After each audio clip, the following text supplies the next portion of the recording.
It was the last Thursday of April. My mom had cooked her usual pork chops, rice, that green bean casserole nobody actually liked, but nobody had the courage to say so. My dad sat at the head of the table the way he always did, napkin tucked into his collar, already halfway through his second beer. The kitchen smelled like something burning slightly on the stove. Mom always forgot about the rolls, and the overhead light buzzed the way it had been buzzing for 3 months because nobody had gotten around to replacing the bulb. David was telling a story. He does that. My brother always has a story, and it always starts the same way, with him at the center of something impressive and everyone else on the edges watching. So I closed the deal right there in the parking lot, he said, cutting into his pork chop with both hands like he was performing surgery. Biggest quarter the company's had in 2 years. Marcus actually pulled me aside after and said I might be up for a promotion. My dad's face lit up the way it only does for David. That specific glow. Like someone had turned a lamp on behind his eyes. "That's my boy," Dad said. He actually said that. Out loud. At 37 years old. Mom smiled and squeezed David's arm. "We're so proud of you, honey." I was sitting across from them, stirring rice into my mashed potatoes, quiet the way I'd been quiet at these dinners for years. It wasn't that I was upset. I'd stopped being upset about this a long time ago. It was more like watching a show you've already seen the ending to. You know every line, every beat. You just sit there and let it play. David turned to me with the expression he always wears when he remembers I exist. Not mean exactly. More like polite. The way you'd acknowledge a piece of furniture that had suddenly become slightly inconvenient. "How's the tech thing going?" he asked. My dad looked up from his plate. He didn't say anything, but his eyebrows did something. A small lift. The kind of lift that says, "Yeah, how is that going?" "Fine," I said. "It's going fine." "You still at that startup?" Dad asked. He said startup, the way some people say hobby. "It's not really a startup anymore," I said. And then I stopped. Because I'd learned over years of dinners exactly like this one, that the more I explained, the less anyone listened. So I just let the sentence end there, hanging in the air like a thread nobody was going to pull. Dad said. He picked up his beer. "Well, David's the businessman in the family, I guess." He laughed at his own joke. Mom laughed too. I smiled. I took a bite of rice. I let the moment pass the way I always let them pass. David, emboldened, kept going. "Actually, I've been thinking about getting a place. A real place. Something with a yard, maybe. Dad, you know that house on Elm Street? The one next to your buddy Tom?" "Oh, that one's gorgeous," Dad said, leaning forward now. 3 bedrooms. Good neighborhood. You should look into it." "I think I'm going to," David said. He looked at me casually, the way you look at someone when you're about to say something that you don't think will land badly. "I mean, at least someone in this family is settling down, right?" Mom nodded. "He's right, sweetheart. When are you going to think about that? A house, stability, those things matter. When are you going to get a real job, Sarah?" Dad said, still half laughing. "A job people have actually heard of?" He wasn't being cruel. That was the thing that made it hard. He genuinely believed what he was saying. In his mind, a job people had heard of meant something like where he worked. Harwood and Associates. A mid-tier consulting firm with 43 employees and a website that looked like it was built in 2009. But it was steady. It was safe. Paid a pension. And in my father's world, that was the definition of success. I nodded. "Maybe someday," I said. And I meant it as a joke. But nobody laughed. We finished dinner. Mom cleared the plates. Dad turned on the television. David checked his phone and said he had to get going. He and his girlfriend were meeting friends for drinks. He hugged Mom, clapped Dad on the shoulder and waved at me on his way out the door. "Drive safe," I said. Yeah, he said. And he was gone. I helped Mom with the dishes without being asked. We stood side by side at the sink, her washing, me drying, the way we'd done it 100 times before. She didn't say anything for a while. Then, softly, without looking at me, "He means well, you know. Your father." "I know," I said. And I did know. That was never the question. That was the last Thursday of April. 5 months later, everything my father believed about me, about what I was worth, what I had built, would be demolished in a single afternoon. Not by me. Not by anything I said or did. Simply by him walking through a door. "My name is Sarah Chin. I am 34 years old. I live in a one-bedroom apartment on Maple Street with a couch I bought at a thrift store and a coffee maker that's older than my nephew. I drive a 2018 Honda Civic with 94,000 miles on it. The paint on the back bumper is chipping. When people ask me what I do for work, I say, I work in tech. And then I wait for them to lose interest, which usually takes about 4 seconds. They always lose interest. Because that's what I want them to do. The truth I have not shared with my family in any meaningful way for the better part of 6 years, is this. I am the founder and CEO of a company called Meridian Tech. Meridian is a B2B enterprise software platform. We build the kind of tools that large companies use to manage their data, their workflows, their entire operational infrastructure. We have 280 employees across 3 offices. We were valued at $340 million at our last funding round. We bring in $87 million in annual revenue. Last year, TechCrunch featured us in a roundup of the fastest-growing enterprise platforms in the country. We have clients in 17 states. 3 of them are Fortune 500 companies. I built it from nothing. From a laptop in a coffee shop in 2017, when I was 26 years old and had $4,200 in my bank account. I coded the first version of the platform myself. Every line, every function, every interface. I pitched investors while wearing the same blazer I'd bought at a consignment shop for $23. I worked 16-hour days for 2 years straight. I ate ramen for dinner 4 nights a week. I missed birthdays, missed holidays, missed a funeral for my college roommate's father because I had a pitch meeting I couldn't reschedule. And I told almost no one. Not because I was ashamed. Not because I didn't want to share it. I told no one because early on, back in 2019 when Meridian was still small but already profitable, when we had just closed our first real contract and I was sitting on something that I knew in my gut was going to be significant, I tried. I sat my parents down at this exact kitchen table, the same one where David tells his stories, and I said, Mom, Dad, I think the company is going to make it. I think it's actually going to be big. I remember the exact way I said it. Carefully.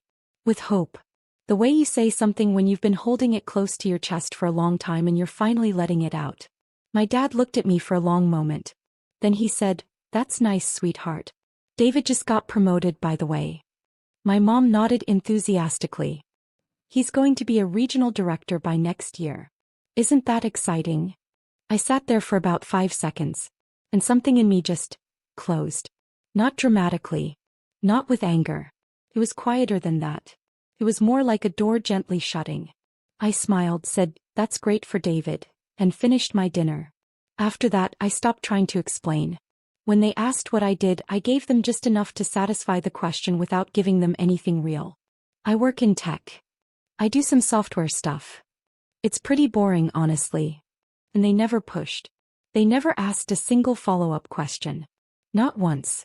Not in 6 years. Not a single, oh, what kind of software? Or, how many people work there? Or, are you doing well? The concealment wasn't hard. It was almost natural by that point. What was harder was the money. My family had been coming to me for cash for as long as I could remember, and I had been saying yes for almost as long. Not because they asked nicely. Not because the requests made sense. Because I felt guilty.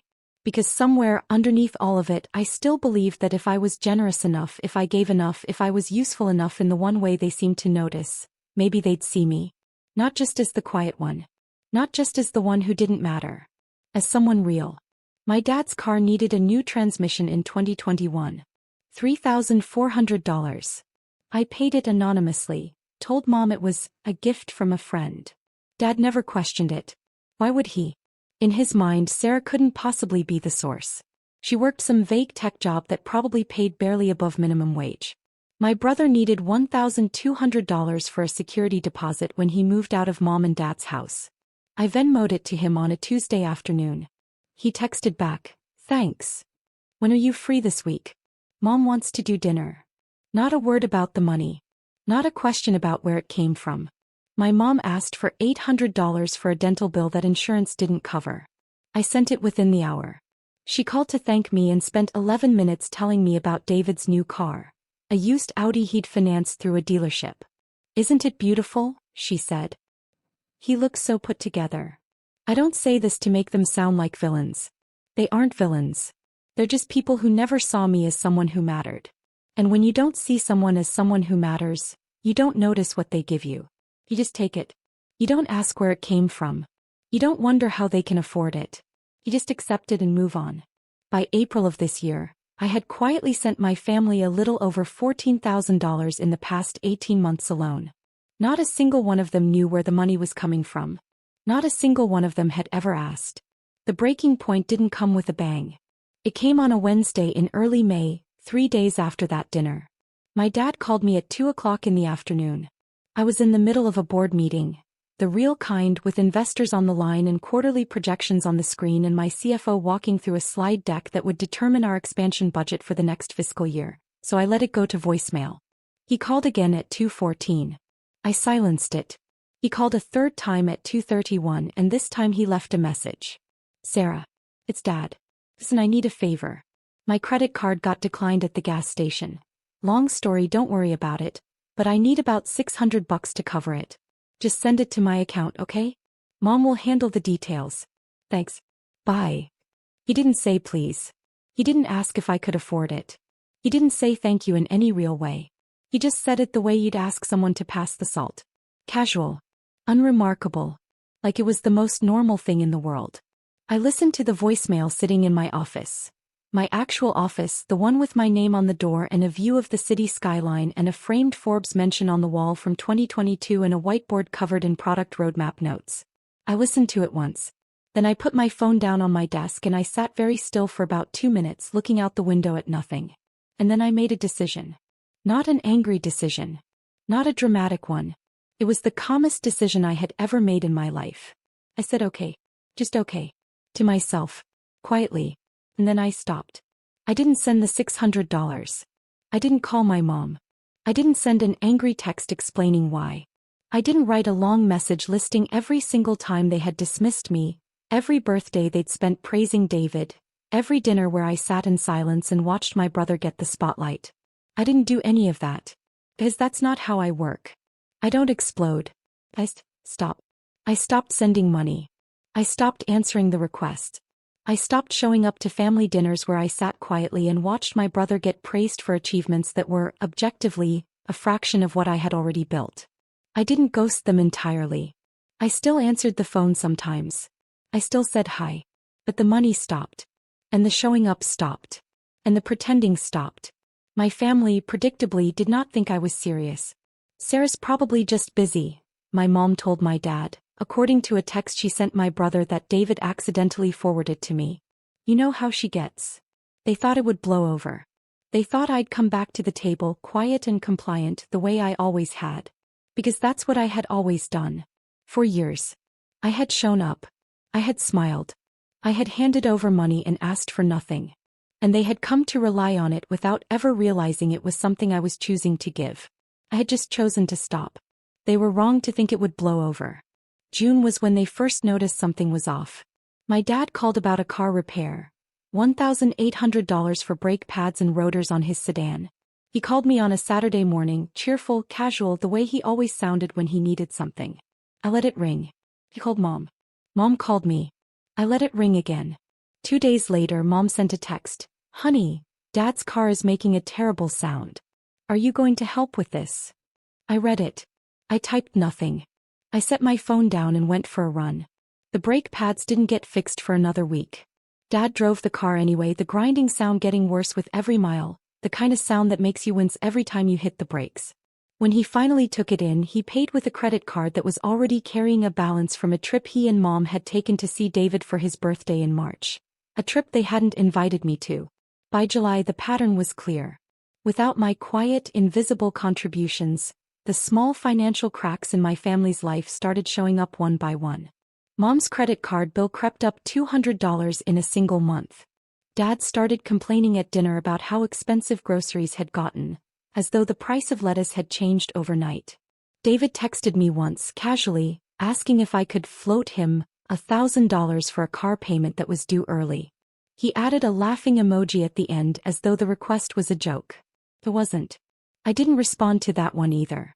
Meanwhile, my life continued the way it always had. Meridian was in the middle of one of its biggest growth quarters. We had just closed a deal with a logistics company worth $4.2 million in annual recurring revenue. TechCrunch had mentioned us in a roundup article, the kind of mention that gets forwarded around the industry and sits in inboxes for weeks. I had 3 board members asking me to expand into the European market by the end of the year. My head of engineering, a woman named Rachel who had been with me since the very beginning, sent me a message one Friday afternoon that simply said, "We just hit 500,000 active users." I printed that message out and taped it above my desk. I was busy. I was focused. And for the first time in years, I wasn't carrying the invisible weight of being the family's quiet, unacknowledged piggy bank. It was in August that the Harwood contract came together. My head of partnerships, Janet Okafor, flagged it during our weekly strategy meeting. She was flipping through inbound inquiries on her tablet. We get dozens every week now, and she stopped on one and looked up. "We've got an inbound inquiry from Harwood and Associates," she said, pulling up their profile on her laptop.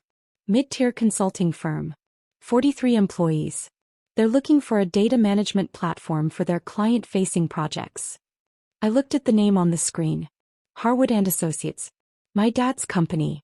I stared at it for about 3 seconds. The room was quiet. Janet was waiting for my input. 2 other team members were looking at me waiting. Then I said, "Run the normal evaluation. If they meet our criteria, move forward." Janet nodded. She didn't know the connection. Nobody on my team did.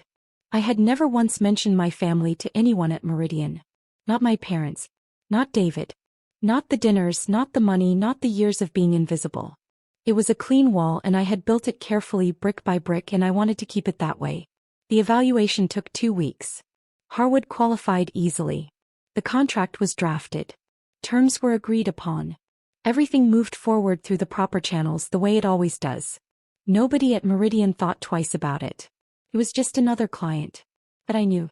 I knew exactly what was coming. September 12th. A Tuesday. I got to Meridian's headquarters at 7:30 in the morning the way I always do. Through the side entrance, coffee in hand, earbuds in, a stack of emails already open on my phone. I had a full day. Product review at 9 o'clock, investor call at 11 o'clock, lunch with our CFO at 12:30, and then the afternoon was blocked off for the Harwood onboarding. The onboarding. That was the day. Harwood was sending a small team to tour our headquarters, meet our key staff and sign the final operational agreements in person. Janet had coordinated the schedule. A liaison named Greg Halston from Harwood was leading their delegation. I didn't know who else was coming. I hadn't asked. I didn't need to. At 2 p.m. I was in my office reviewing the product roadmap when Janet knocked on my door frame. "The Harwood team just arrived in the lobby," she said. "Greg's downstairs with 2 others. Want me to have them brought up?" "Give them the standard tour first," I said. "I'll come down at 2:45. She nodded and disappeared. Downstairs in the main lobby of Meridian Tech's headquarters, my father walked through the glass doors for the first time. I wasn't there to see it happen. But I heard about it later, from Diana, our receptionist who had been at the front desk for 3 years and who had, at some point in the last 12 months, put together a scrapbook of every major moment in the company's history for an internal anniversary event. Diana notices things. She's the kind of person who remembers faces, remembers names, remembers the exact expression someone was wearing when they walked through the door. Diana told me this is what happened. Greg Halston walked in first, badge already clipped to his jacket from a previous visit to another vendor. He smiled at Diana, said, "Harwood delegation, we have at 2 o'clock." And she started pulling up their arrival forms on her computer. Behind him 2 men walked in. One was a younger associate named Patrick, mid-20s, nose in his phone. The other was my dad. Robert Chin walked into that lobby and stopped. He stopped the way you stop when you walk into a room and something doesn't add up. Not dramatically. Not like in a movie where someone gasps and staggers backward. He paused. His feet went still. His eyes moved. The lobby at Meridian is not ostentatious. We're not a tech company that spends $20 million on a foosball table and a slide between floors. It's clean. It's modern. White marble floors. Warm wood accents. A long reception desk in brushed brass. On the left wall, floor-to-ceiling glass panels displaying our company timeline. The founding in 2017, the first product launch in 2018, the Series A in 2019, the Series B in 2021, the Forbes mention, the industry awards, the client milestones. Each one dated. Each one documented. And on the right wall, the main wall, the one you see the moment you walk through the doors, there is a single panel. 8 feet wide. 12 feet tall. The founder's wall. It's not vanity. It's tradition in our industry. A way of anchoring a company's identity to the person who started it. Other tech companies do it too. Apple had Jobs. Google had Page and Brin. Meridian has me.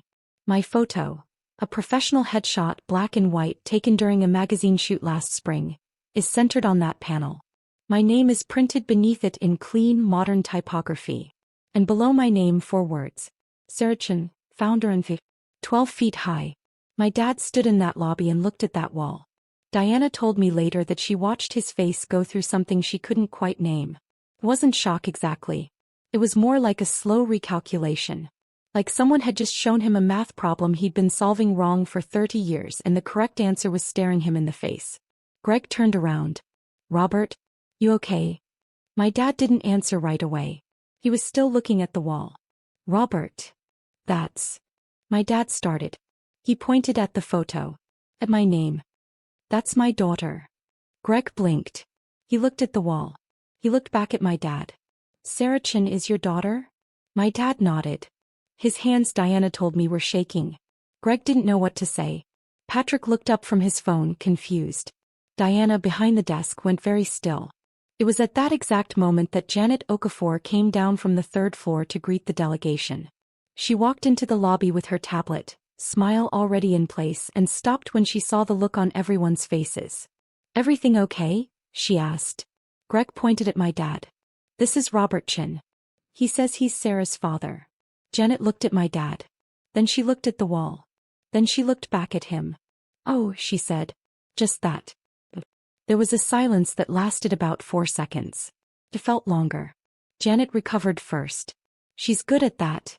At reading a room and moving through it professionally regardless of what's actually happening underneath. Mr. Chen, she said, extending her hand. It's a pleasure. Let's get you all set up. It was at that moment that Marcus Webb walked into the lobby. Marcus is Harwood's senior VP, my dad's boss. He had come to Meridian for the signing ceremony later that afternoon, arriving separately from the delegation. He walked in with his coat over one arm, phone in the other, and stopped when he saw the group clustered near the reception desk with their slightly stunned expressions. Greg, he said. Everything goes smoothly? Greg hesitated. He looked at my dad.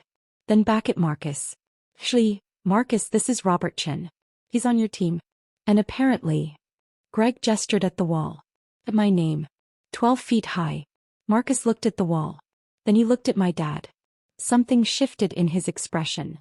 Not surprise exactly, but a sharp and immediate recalculation. He knew my name. He had seen me speak at 2 industry events. He had read the same articles everyone else in that room had read. Robert, Marcus said slowly. Sarah Chen is your daughter. My dad said nothing. He just stood there looking smaller than I had ever seen him look. Marcus didn't push it. He's too professional for that. He just nodded once and said, well, small world.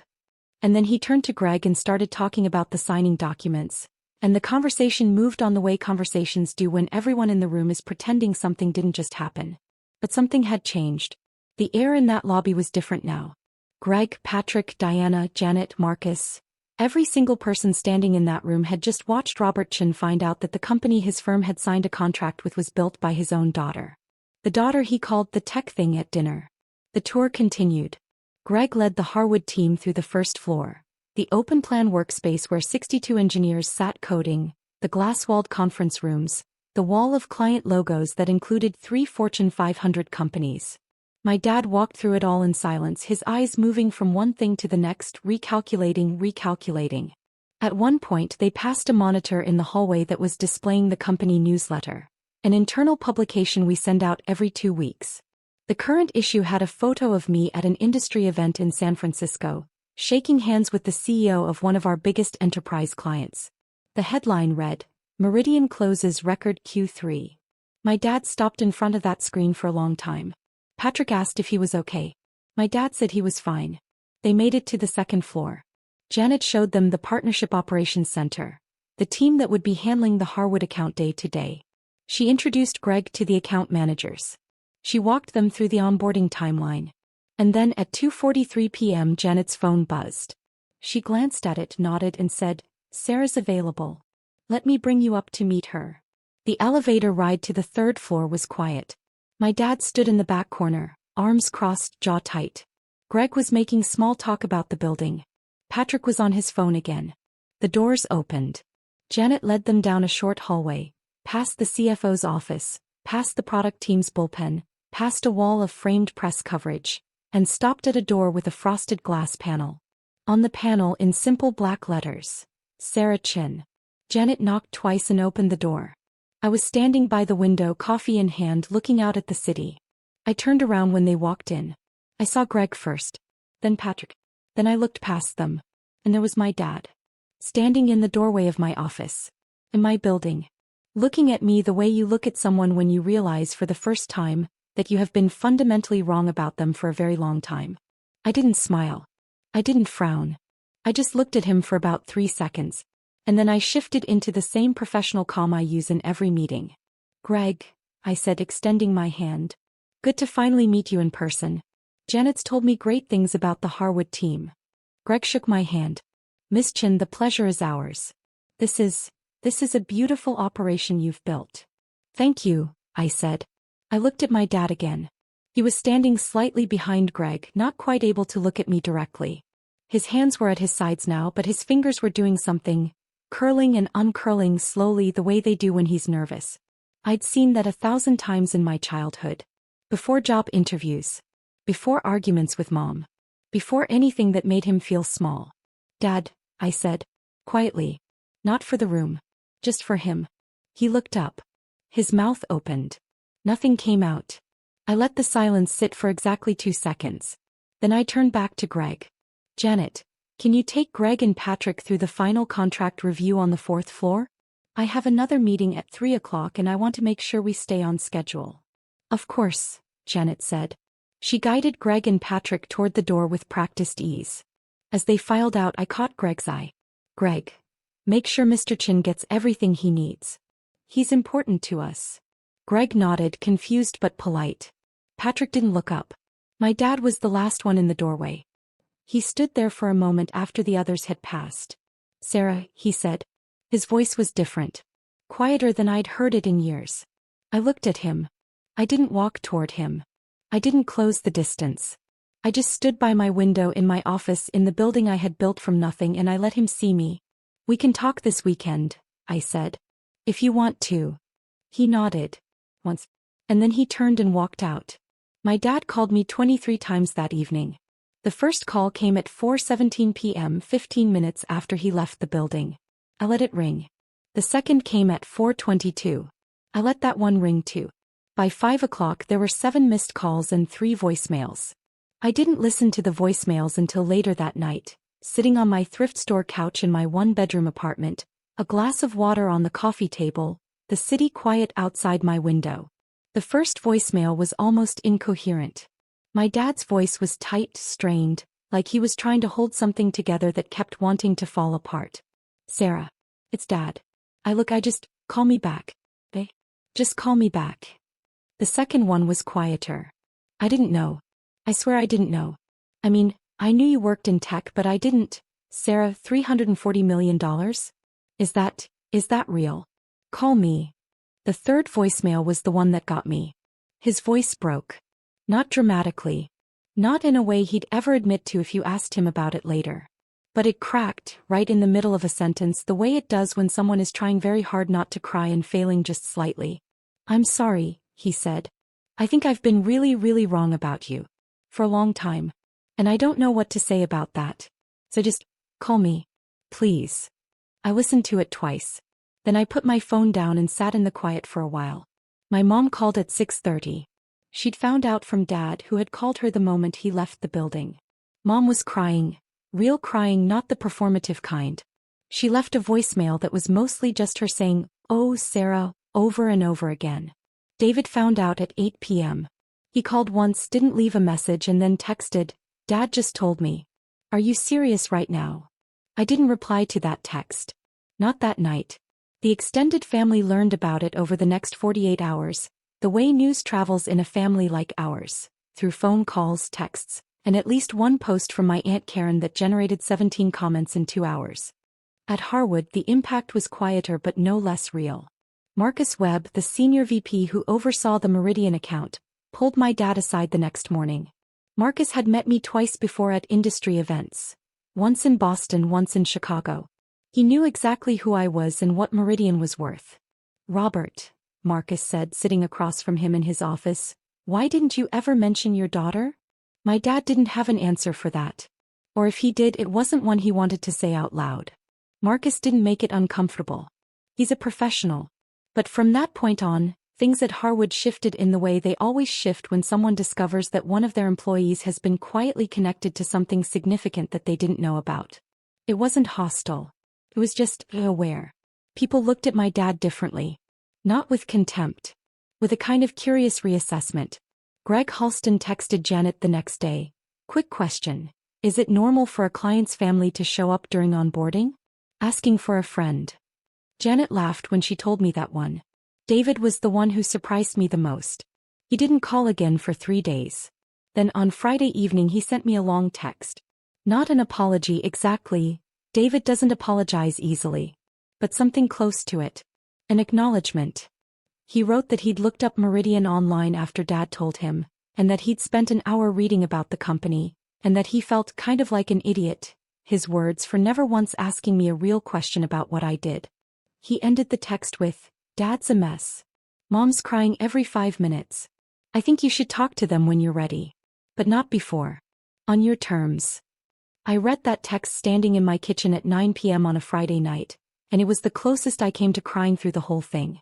I didn't talk to my parents that weekend. Not because I was punishing them. I just wasn't ready. There was too much sitting in the space between us. Too many years of quiet dismissal. Too many dinners where I smiled and said nothing. Too many times I'd handed over money and asked for nothing in return except to be seen. I needed to figure out what I actually wanted to say before I said it.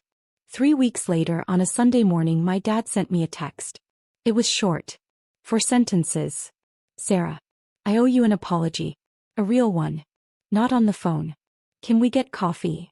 I read it sitting on my couch, the same spot where I'd listened to his voicemails. The morning light was coming through the window.